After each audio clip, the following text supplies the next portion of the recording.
Continuing on with my video game environment series, here's my top 5 underground and cave stages and areas in video games. Hopefully this is apparent from the title, but this is my list of favorites. This is heavily influenced by my own subjectiveness and biases, but I will try to explain as thoroughly as I can why each area appeals to me. Also, I will be upfront with the fact that I'm a Nintendo fanboy, and as such most entries are going to be from those games. However, I am limiting it to one entry per series for each video. Otherwise, certain series would dominate these rankings. I'm going to touch on aesthetics, level design, and music. Without any further ado, let's go!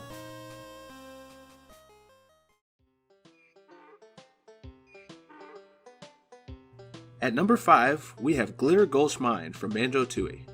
As the second stage in the game, this was the level where I started fully realizing the difference in scale between Tooie and its predecessor.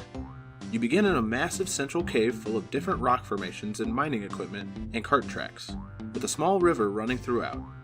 Enemies include cowboy monsters called Billy Bobs, TNT crates, and sentient shovels. The mine also contains many side areas that focus on specific themes such as a waterfall cavern, a toxic gas area, a pitch dark cave, a crushing shed, and many more. The best part about these areas is that they're all interconnected, making it feel like a real cavern and making the level feel even larger. The music is a simple western style banjo tune, nothing wrong with it, but also nothing to write home about. The level also has some fairly frustrating and almost unfair sections, but that's more in line with the game than specifically this level.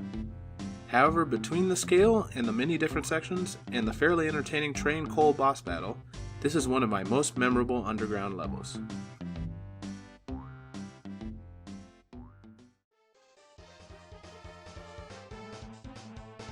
Next, at number 4, we have Armored Armadillo's stage from Mega Man X, one of the best games on the Super Nintendo. Sometimes underground stages lack excitement, but this stage starts immediately with one of my favorite opening sequences to a level, where it has you hop on a minecart and start barreling through enemies at a high speed before bouncing around and giving you one chance to jump off to avoid falling down the pit with the cart. The stage mostly takes place in narrow caverns filled with robotic miners, bats, and the ever-familiar metal C-15s. There are several different sections, construction areas that have been previously mined, rocky corridors waiting to be excavated, and even a few outside sections to keep it all fresh. The boss Armored Armadillo is a tough-shelled robot that will shoot and barrel itself at you. Musically, it's more upbeat than most cave stages, and while not my favorite, it's by no means a negative on the stage. The aesthetics are pretty normal when it comes to a rocky cave stage, but it's the fun minecart riding sections that push this level to number 4.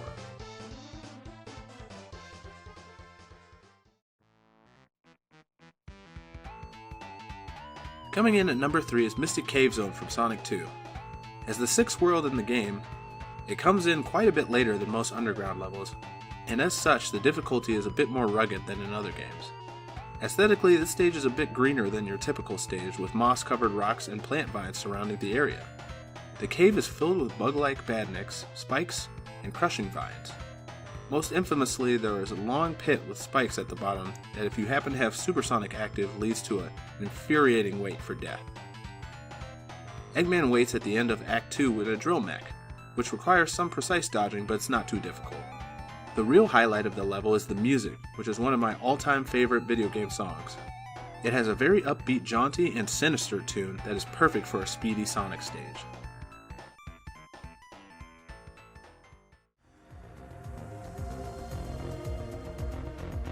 Some might call this cheating, but at number 2 I have the rocky depths of SR-388 from Samus Returns. That encompasses around 50% of the game, but it's all underground and most of it is in caves, so sue me. As one of the last games on the 3DS, it pushes the backgrounds and detail to the max with incredible features and beautiful settings.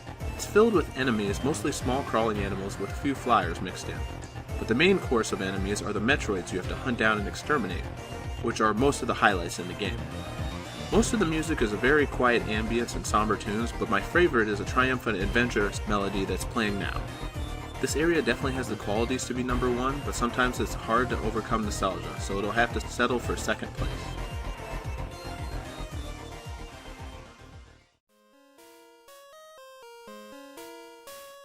Claiming the top spot is Union Cave from the second generation of Pokemon Gold, Silver, and Crystal.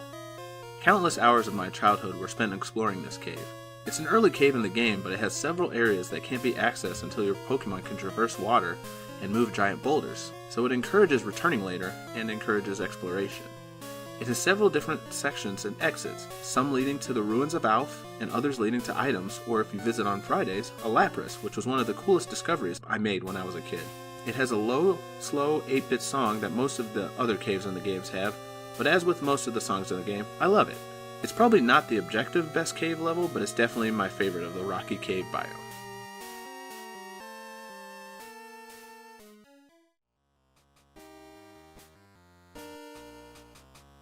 So what did you think of the list? Who did I leave off? Who shouldn't be here? Let me know in the comments below. I hope you guys have enjoyed. If you have, please drop a like, subscribe, follow on various social media in the description below. Keep an eye out for more biome rankings in the future, and as always, have a blessed day.